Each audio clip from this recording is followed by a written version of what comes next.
Девочка купила умирающую овчарку всего за $5. Пес был на грани, не мог нормально ходить и почти не реагировал. Все говорили, что он не выживет. Но уже через неделю случилось то, чего никто не ожидал. У старого сарая среди грязи и сухой травы Лили заметила изможденного пса. Худой, с вывернутой лапой и потускневшим взглядом, он лежал привязанный, словно уже смирился со своей судьбой. Хозяин равнодушно бросил: «Пес ни на что не годен. Можно забрать за $5, иначе он от него избавится». Лили не колебалась. Она достала все деньги, которые копила месяцами, помогая по хозяйству, и отдала их. Для нее это была не покупка, это был выбор.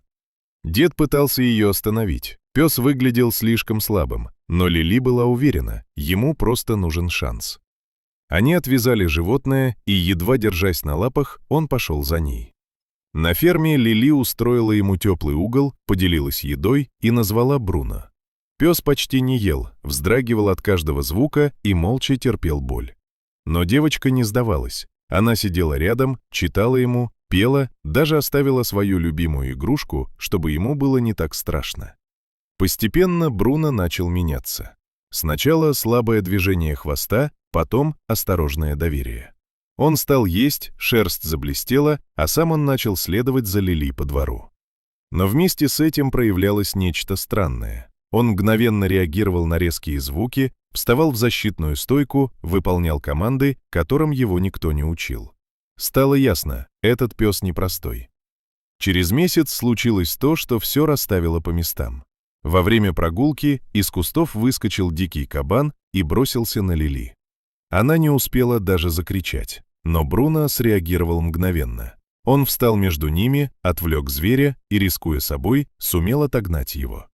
Раненый пес действовал точно и хладнокровно, как обученный защитник. В тот день Лили поняла, он не просто ее друг, он ее спаситель. У ветеринара вскрылась правда. В теле Бруно нашли чип. Он оказался военным псом, считавшимся погибшим после взрыва несколько лет назад. Герой, которого забыли. История быстро разлетелась по городу. Люди начали приходить на ферму, приносить подарки, благодарить. Бруно стал символом, доказательством того, что даже сломленные могут спасать других. Но для Лили все оставалось простым. Она не знала его прошлого, когда отдавала последние деньги. Она просто увидела одиночество и не прошла мимо.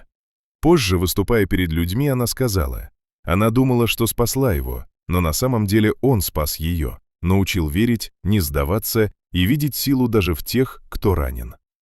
Их история изменила не только их самих, но и весь город. Люди стали добрее, начали помогать друг другу и заботиться о животных.